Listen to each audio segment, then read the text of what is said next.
O episódio 3 de Invasão Secreta chama Traído, e o próprio episódio parece trair nossa confiança, matando a Gaia tão cedo na série e mostrando a voz do James Rhodes falando com a mulher do Fury no celular, dando a entender que ele é um Skrull. Será que é isso mesmo? Eu vou analisar os detalhes mais interessantes do episódio 3 de Invasão Secreta que você talvez não tenha reparado. Começando pela Gaia, morreu ou não morreu? A gente tem que dar uma olhada nos trailers da série de novo. Tem muita cena dela, mas muita cena mesmo, que ela aparece nos trailers e que ainda não apareceu na série. Ela aparece nessa cena, nessa cena, nessa cena, nessa cena, tudo isso que ainda não aconteceu em Invasão Secreta. E a Marvel já fez isso algumas vezes, filmar uma cena ou outra especificamente para o trailer para despistar a galera. Mas aqui eles teriam basicamente feito metade da série diferente só para despistar que a Gaia estaria ali no final e matar ela no terceiro episódio. Fora trazer a Emilia Clarke pra série e pro MCU para só usar em 3 episódios, o que não faria o menor sentido. Então ali ela realmente não morreu. E também tem uma cena nos materiais de divulgação que ela parece envolvida por uma luz brilhante que deve ser aquela luz da própria máquina que deu poderes pro Gravik. Na cena que o Gravik questiona a Gaia, ela parece estar totalmente de boa. Ela fala que mentiria no lugar do Brogan porque é uma boa mentirosa, e ela olha ele no olho sem medo nenhum. Ela seguiu o Pagon e o Gravik naquela cena no outro episódio até a sala da máquina e descobriu essa tecnologia que ele está desenvolvendo. É muito por conta disso que eu acho que ela acabou pegando poderes pra ela também sem que ninguém saiba. Se a máquina já tá funcionando e o Gravik já tem poderes, ela pode muito bem ter usado também. E um detalhe interessante é que no Previously On, no recap dos outros episódios, a Marvel colocou propositalmente a cena da Gaia na câmara que dá poderes pro Gravik.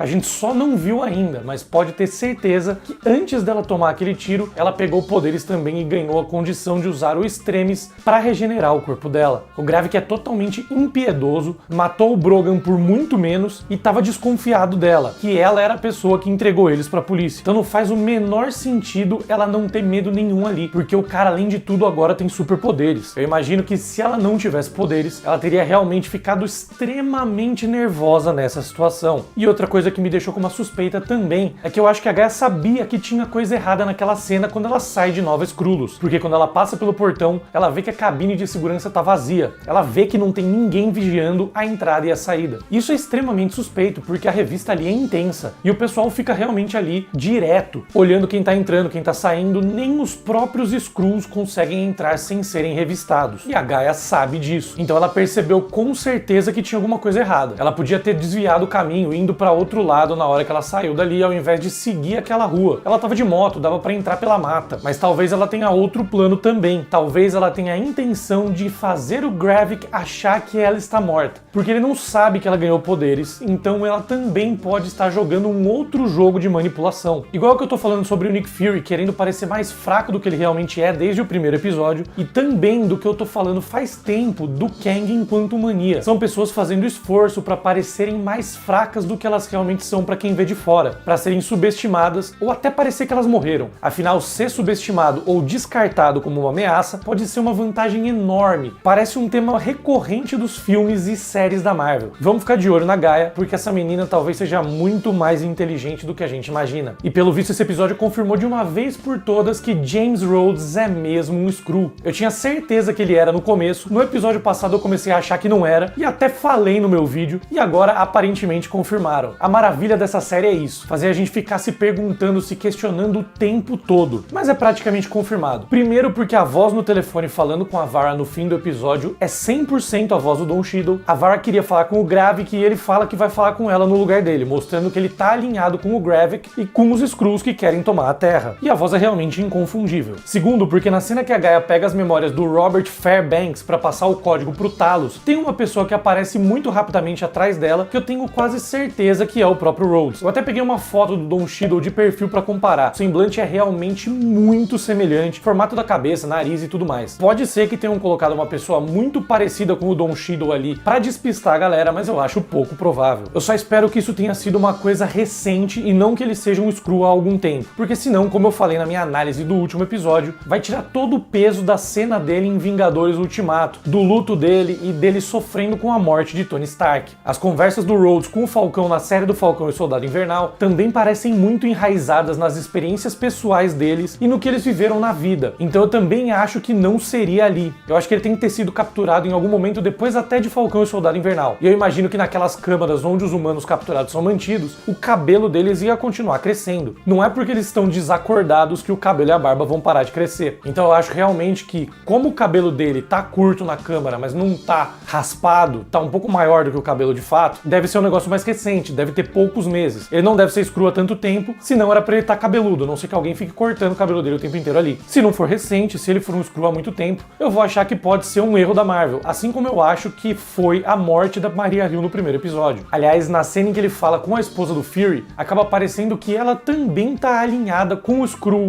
Rhodes e com o Gravik, mas eu acho que não é bem assim. Eu acho que ela tá sendo manipulada ou ameaçada de alguma forma. Se a minha teoria do Gravik ser uma espécie de filho adotivo do Fury e da Vara estiver correta, aí faz sentido ela estar tentando proteger o filho e lutar ao lado dele. Mas eu acho que o buraco é muito mais embaixo. No começo do episódio, por exemplo, quando ela recebe a primeira ligação suspeita, ela deixa o celular deliberadamente em cima da bancada. Parece ser muito proposital. Eu acho que alguém tá vigiando a casa do Fury e ela não pode falar pro Fury o que tá acontecendo. Mas se a gente lembrar do primeiro episódio, o óculos do Fury tem uma tecnologia extremamente avançada. E o Fury nessa cena fica encarando muito tempo o celular da esposa. Parece que a Vara deixou o celular ali de propósito para ele usar o óculos e hackear o celular e a conversa que ela teve, sem que a pessoa que tá vigiando a casa perceba. E que ela tá sendo vigiada a gente já sabe, porque isso aparece no fim do episódio quando ela tá atravessando a estação de trem em Londres. Então, apesar de o episódio dar a entender que ela tá alinhada com o lado do Gravik, eu ainda acho, pelo menos por enquanto, que ela tá do lado do Fury. Na cena do Fury com o Talos no bar, o Fury chega falando que conseguiu informações sobre um agente do lado do Gravik que estaria infiltrado no governo americano, mas a gente nunca viu ele receber essas informações antes dessa conversa, então pode ser mesmo essa ideia do óculos. Ele pode ter monitorado essa ligação da Vara com o Rhodes, por exemplo, e esse agente infiltrado no governo seria o próprio Rhodes, de quem ele tá falando, né? Ou isso, ou esse aí na verdade não é o Nick Fury, mas alguém se passando por ele.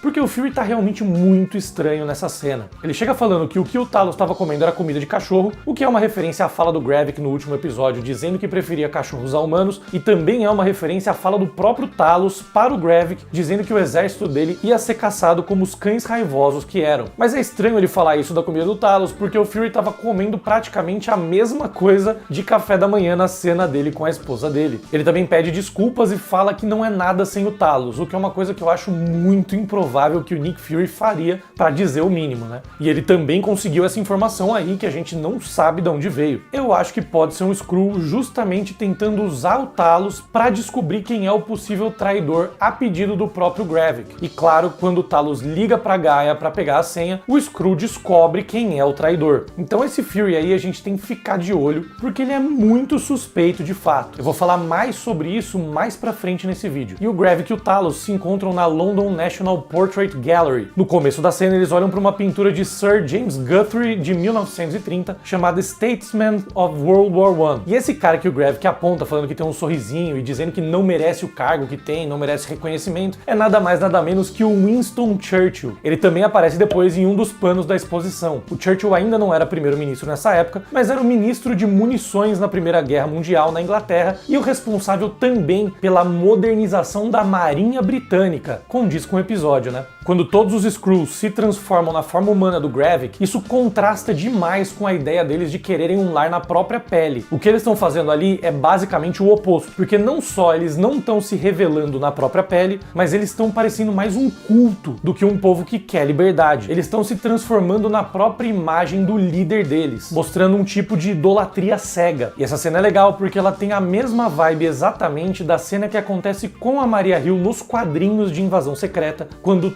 todos os agentes dela se revelam Skrulls e ela percebe que estava cercada. É claro, naquela ocasião era um LMD e ela acaba se salvando, mas essa cena é realmente muito parecida com a dos quadrinhos de todos os Skrulls ao redor dela, pelo menos em tom, né? E essa conversa deles dois nessa cena é interessante porque o Gravik, pela visão dele, acha que os humanos só são maus por natureza, que é a maldade pura que faz os humanos cometerem atos de violência. Mas o Talos conhece muito bem os humanos e sabe que quando os humanos têm um inimigo em comum, eles acabam se unindo. Os heróis da Terra se uniram várias vezes para derrotar Loki, Thanos e Ultron, por exemplo. Estando ao lado do Fury esse tempo todo, o Talos com certeza viu tudo isso de perto. E depois que o Gravik toma a facada do Talos, ele usa o poder do Extremis para regenerar a mão dele. E é legal lembrar que além desse poder que brilha como fogo, ele também vai ter, como a gente viu no trailer, o poder do Groot, que simula um poder elástico. E também vimos no trailer um poder que parece que ele tá usando a mão do Cu Obsidian para dar um soco muito forte em alguém. Parece até ser o próprio Beto. Então vamos ficar de olho no Beto também, porque ele tá parecendo que tá questionando ali na primeira cena, né, o que eles estão fazendo de fato. Eu acho que ele vai acabar indo na onda da Gaia, eu acho que ele vai acabar se aliando com a Gaia. E o Gravik realmente pegou os poderes que aparecem no computador no último episódio, e como eu falei no último vídeo, ainda falta um muito importante, que é a invisibilidade para completar o Super Skrull original. No último episódio, o Pagon disse para a Doutora Dalton que eles estavam procurando, mas ainda não encontraram essa última amostra. Eu acho que deve ser a Fantasma, que vai ser membro dos Thunderbolts e tem um poder que visualmente, né, lembra o poder da invisibilidade da Sue Storm. Eu tenho uma outra teoria também muito menos provável, mas muito mais legal sobre esse poder de invisibilidade. Então depois que terminar esse vídeo, se você não tiver visto ainda, vai lá dar uma conferida na minha análise do episódio 2, hein? Mas falando em Thunderbolts, no flashback de 1998, no começo do episódio, a Vara cita Dreykov, o pai da Antonia Dreykov, que se tornou o treinador do MCU e também vai fazer parte da equipe. Dreykov é justamente o cara que foi mencionado pela primeira vez pelo Loki no primeiro Vingadores, o líder do Quarto Vermelho que apareceu no filme da Viúva Negra em destaque como vilão. Esse envelope que a Vara entrega pro Fury nessa cena pode ser justamente o que leva o Fury a recrutar a Natasha para a missão dela em Budapeste, que a gente viu em um flashback no filme da Viúva Negra. E é curioso a Vara mencionar o Dreykov justo no episódio que a gente vê o Gravik usar o Extremis para se regenerar. Em Shang-Chi a gente viu nas jaulas uma luta que era exatamente entre um soldado com o Extremis e uma Viúva Negra. E o flashback é em 1998, que é exatamente um ano depois do flashback que a gente viu no episódio anterior, mas também é só um ano antes da Maya Hansen mostrar pro Tony Stark os planos dela para a tecnologia que no futuro ia se tornar o Extremis que aparece nesse episódio. Quando eles estão invadindo a casa do Bob, o Talos fala pro Fury nunca mudar. Pode ser um medo que ele tem do Fury ter sido ou ser substituído por um Skrull, quem sabe. O Bob, se passando pelo Talos, chama o Fury de Nick, e aí dá pra ver claramente que não era o Talos, porque o Fury não permite que chamem ele de Nick, um easter egg da fala dele em Capitã Marvel. Mas claro, tem algumas exceções, né? Ele deixa Maria Hill e os Vingadores chamarem ele de Nick quando é conveniente. Mas essas são as exceções, são os Vingadores e a Maria Hill. E o Rhodes também chamou o Fury de Nick no último episódio, vale lembrar. Mas o importante aqui da gente reparar é que o Talos nunca chama o Fury de Nick mesmo. Pode até ser que não tenha sido o Bob quem ligou pra ele naquela hora usando a voz do Talos, mas pode ter sido o próprio Talos alertando o Fury, chamando ele de Nick justamente pra ele saber que tinha alguma coisa errada ali. E aí o Fury usa o filho do Bob, do humano, como um refém pra negociar, e a negociação acaba funcionando. Muita gente não entendeu como o cara ia se importar com essa criança, mas aí eu tenho que falar que primeiro, pode ser que o moleque seja um Skrull também, o filho desse Skrull se passando pelo filho do Robert, já que também os seguranças todos tinham tomado o lugar dos seguranças dele, mas eu acho menos provável. O que acontece é que, como a gente viu na série, os Skrulls estão infiltrados na Terra há muito tempo. O próprio Rhodes fala no episódio passado que já sabia da invasão há 15 anos, então pode ser que esse cara esteja nesse corpo há mais de uma década e tenha de fato criado uma ligação emocional muito forte, um vínculo muito forte com esse moleque que agora ele meio que considera um filho mesmo. Depois de 15 anos como uma espécie de pai adotivo do moleque, ele acabou, claro, se ligando emocionalmente com essa pessoa, mesmo não sendo filho dele de fato e mesmo ele sendo um Skrull. E o Talos mostra mais uma vez também ali que ninguém pode falar mal da filha dele e mata o Skrull quando ele fala da Gaia. Em seguida ele liga pra Gaia e ela não perde tempo nenhum se infiltrando ali na sala onde estão os corpos dos humanos sequestrados para pegar as memórias do Commodore Fairbanks e dar a senha pro Talos. Aí a gente vê que do lado dele tem esses visores que são idênticos aos visores do filme da Capitã Marvel, da cena que ela é capturada pelos Skrulls, e que também são exatamente iguais aos visores das naves Skrull na saga de Invasão Secreta nos quadrinhos. Quando ela vai embora, aparece a Doutora Dalton, que foi substituída pela Skrull que tá trabalhando na tecnologia para dar poderes pro Gravik, e ela aparece ali na frente de quem eu acredito ser o James Rhodes. É importante lembrar também que o Pagon é o Skrull que se passa pela Elektra nos quadrinhos, e é justamente a morte dele e a autópsia do corpo dele que faz todo mundo descobrir que tá rolando essa invasão. O Pagon parece até acreditar mais que o próprio Gravik nesse futuro dos Skrulls pela fala dele, porque o Gravik parece ter uma motivação mais pessoal. Ele parece ter raiva do passado dele, raiva do Fury e das promessas não cumpridas. E o Pagon parece mais acreditar que vai dar tudo certo pelas falas dele. Tem um paralelo legal com a história dos quadrinhos aqui, porque nos quadrinhos a rainha Veranque fala pro Pagon que ele precisa se sacrificar, que ele precisa deixar os novos Vingadores matarem ele pra invasão dar certo. E ele se sacrifica prontamente. Nesse episódio, ele acaba sendo um peão também que o Gravik usa só pra descobrir quem tá sabotando os planos dele, porque o Pagon é o cara que assume a identidade do Tenente David Hamilton, que é justamente o cara que força o outro capitão a girar a chave pra atacar o avião. Ele acabou ficando preso ali naquele submarino. Até a Gaia fala pro Gravik na cena do tiro que os homens dele estavam presos e eles precisavam ser resgatados. Então, assim como nos quadrinhos, o Pagon acabou de certa forma sendo sacrificado pro líder realizar outros objetivos. E vamos para mais alguns detalhes legais desse episódio. Primeiro, quando a Gaia recebe a ligação do pai, um alarme dispara e uma mulher percebe que tinha uma ligação não autorizada acontecendo. Essa mesma mulher apareceu no último episódio e o Gravik falou pra ela que sem ela nada teria dado certo. A gente ainda não tem ideia de quem ela é e qual é a importância dela pros Skrulls, mas é mais uma personagem pra gente ficar com um olhar atento. Os Skrulls se infiltram na base naval HMNB Clyde HM, que é uma base real na Escócia e, claro, o submarino é chamado de Netuno, né? Netuno é o deus dos mares na mitologia romana, que é baseado em Poseidon, deus da mitologia grega dos mares e oceanos. E tem mais paralelos com mitologia no episódio. O nome da forma humana da Vara é Priscila e o Fury apelida ela de Scylla. Scylla pode ser um apelido para Priscila, mas também é um monstro de 6 cabeças da mitologia grega que aparece na Odisseia e que era conhecido por devorar homens e navios. E quando eu falei que a Gaia era muito mais inteligente do que a gente imaginava, tem mais provas nesse episódio. Na cena que ela entrega o celular pro Talos, ela foi muito esperta, porque a gente vê um senhor esbarrando no Talos e entregando o celular, aí ele corre para trás da van. O Gravik passa pela van e vê a Gaia do lado do carro. Só que se você reparar bem, tem um senhor bem atrás dela ali, que é exatamente o mesmo que esbarrou no Talos. Então ela se passou por um pedestre que estava ali do lado justamente pro Gravik ver ele depois e não desconfiar. E a Sônia descobriu o dispositivo de espionagem que o Fury plantou na coruja. Aí ela resolveu dar o nome de Nicholas Fury pra coruja e colocou um mini tapa-olho nela. Sensacional. É legal ver que ela tá analisando um documento quando fala que descobriu quem era o Skrull infiltrado na equipe dela, que acabou vazando do local onde ela estava tentando extrair informações do Brogan. É exatamente esse cara que aparece no holograma quando eles estão espionando a Sonya Falsworth no primeiro episódio. E eu tinha minha teoria antes da série começar que talvez o Fury com tapa-olho fosse Skrull e sem tapa-olho não fosse. Agora a gente já sabe que não é o caso. Mas e se rolar essa parada só que com o óculos? Talvez o Fury de óculos seja o Nick Fury mesmo e o que tá sem o óculos seja um Skrull disfarçado, quem sabe? Será que não pode ser a Soren? Imagina se a esposa do Talos não tiver morrido de fato. Se for mesmo um Skrull ali com o Talos, teria que ser um Skrull que está com eles há muito tempo, desde a década de 1990, para saber tudo que aquele Fury sabe no episódio sobre o passado deles. Imagina se ela não morreu de fato, se ela tá trabalhando junto com o Fury. Talvez por isso a relação do Fury com o Talos nessa série parece muito emotiva e íntima, quase como a relação de um casal com muitos anos de união. Se você gostou desse vídeo, não esquece de conferir meu vídeo explicando toda a história de Invasão Secreta nos quadrinhos em detalhes, clicando aqui para entender melhor como as coisas se desenrolaram nas HQs. Valeu, um grande beijo e até a próxima!